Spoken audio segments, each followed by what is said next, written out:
नमस्कार दोस्तों, good evening. अभी शाम का 6:30 बज रहा है और हम बात करने वाले हैं ओएनजीसी के बारे में। Wire and natural gas corporation. ये एक गवर्नमेंट सेक्टर कंपनी है, जैसा कि आपको खुद भी पता है।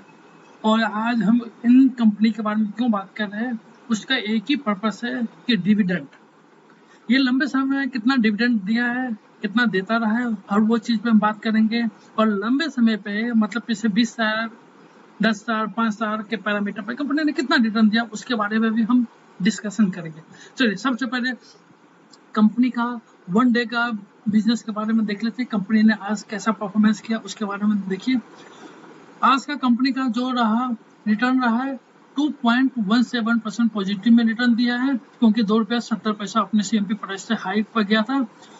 आज जो ये कंपनी सीएमपी जो इनका क्लोज हुआ है 127.15 के आसपास, जबकि हाई बनाया 132.60 का, लो है 123.80 के आसपास का इनका आज का लो रहा है।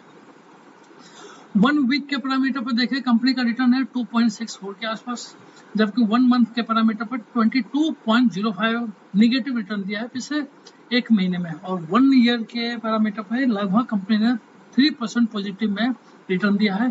5 साल के पैरामीटर पर लगभग -20% निगेटिव में रिटर्न दिया है।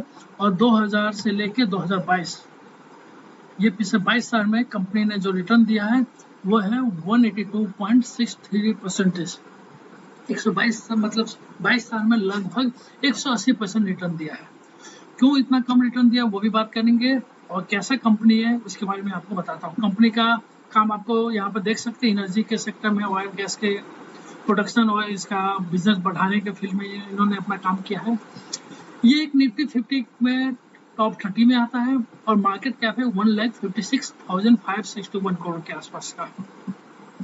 जबकि की मैट्रिक्स का बात किया जाए तो 3.44 का है इसका पी रेशियो, जबकि पीवी रेशियो है 0.65 का। डिविडेंड यील्ड देख लीजिए 8.44।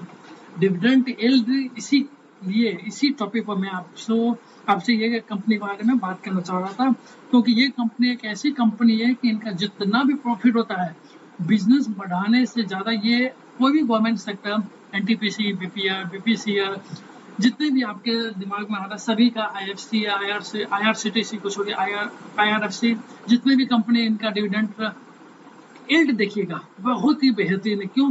ये गवर्नमेंट पीएसयू जितने भी वो डिविडेंड देने में ज्यादा विश्वास रखते हैं, उसी में एक ये भी कंपनी है जिसका डिविडेंड यील्ड 8.44 के परसेंटेज के आसपास।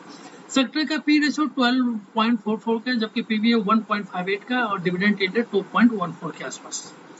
फोरकास्टिंग का बात किया जाए तो 70% इन्होंने रिटर्न दिया है पिछले एक साल में। जो इस पर आरएनडी कर रहे हैं उनका ये मानना है कि इस स्टॉक में अभी आप अपना पोजीशन बना सकते हैं लंबे समय के लिए, और लंबे समय में आपको डिविडेंड यील्ड के प्रोस्पेक्टिव से अच्छा पैसा बना के ये दे सकता है। कंपनी का फाइनेंशियल स्टेटमेंट भी देख लेते हैं। कंपनी ने कितना मतलब पिछले 2018, 2019, 2020, 21 और 22 के पैरामीटर पर ये भी हम देखने की कोशिश करेंगे कि कितना रिटर्न दे रहा है। जब इंटरनेट स्लो है तब तक हम ये बात कर रहे थे। इन कंपनी का जो इंसेंटिव वैल्यू है वो करंट प्राइस से लेस है। आरओई वर्सेस एफडी, जितना रुपया आप बैंक में एज एफडी रखेंगे उतना ही पैसा अगर इस कंपनी में आप लगाते हो उससे कंपेयर में अच्छा रिटर्न आपको दे सकता है। डिविडेंड यील्ड आपको बता ही दिया हूँ, कंपनी अच्छा खासा डिविडेंड देता है। कितना रुपया देता है वो भी मैं आपको लास्ट में बताऊंगा। एंट्री पॉइंट क्या कंपनी में अभी इस समय जितना कंपनी का सीएमपी है 127 का, क्या अभी इस समय इस कंपनी में इन कर सकते हैं? यस, आप इन कर सकते हैं। अभी अच्छा समय इस कंपनी को अपने पोर्टफोलियो में ऐड करने के लिए। और नो रेड फ्लैग मतलब होता है कि क्या कंपनी पर किसी भी टाइप का कोई गिरवी है शेयर तो नहीं, कंपनी पर किसी भी टाइप का कोई भी शेयर गिरवी नहीं है। यहाँ पर फाइनेंशियल स्टेटमेंट देख लीजिए 2018, 19, 20, 21 और 22 का दिया हुआ है, जबकि मैं 21 और 22 के बारे में डिस्कशन करूंगा। टोटल रेवेन्यू की बात किया जाए तो 2021 का टोटल रेवेन्यू रहा 3,15,262 करोड़ के आसपास, जबकि ये टोटल रेवेन्यू 2022 में बढ़ के हो जाता है 5,40,663.39 करोड़ के आसपास। अच्छा इंक्रीमेंट हुआ है टोटल रेवेन्यू में। और नेट इनकम को बात किया जाए तो 2021 में रहा 16,248 करोड़ के आसपास, जबकि 2022 में नेट इनकम लगभग 3 गुना हो गया है 45,520 2 करोड़ के आसपास। तो मुझे फाइनेंशियल स्टेटमेंट भी बहुत अच्छा लगा, क्योंकि कंपनी जितना भी प्रॉफिट होता है वो अपने शेयर होल्डर के साथ as a dividend purpose distribute करता है। तो इनका जो रेवेन्यू जनरेट हो रहा है वो आप में और हम में ही डिस्ट्रीब्यूट होने वाला है, और हुआ भी है। होल्डिंग पैटर्न की बात किया जाए तो 58.91 जो प्रमोटर के पास है, और प्रमोटर इसका कौन है? गवर्नमेंट ऑफ इंडिया है। जबकि म्यूचुअल फंड के पास 6% है, DII के पास 10.37%, और अदर आप और मेरे जैसे लोगों के पास है लगभग 14.82%। तो अगर देखा जाए तो ये कंपनी का holding pattern government of India के पास लगभग 60% के आसपास है। और अब हम ये बात करेंगे कंपनी कितना रुपया एक साल में ये एज ए डिविडेंड हमें देती है, वो देख लेते हैं एक बार। 2022 में अब तक उन्होंने 21 फरवरी को 1.75 रुपीज दिया था, जबकि 2021 में 22 नवंबर को 5.50 दिया था, और फिर 2021 में 8 सितंबर को 1.85 दिया था, फिर 2021 में 17 फरवरी को लगभग 1.75 रुपीज दिया था।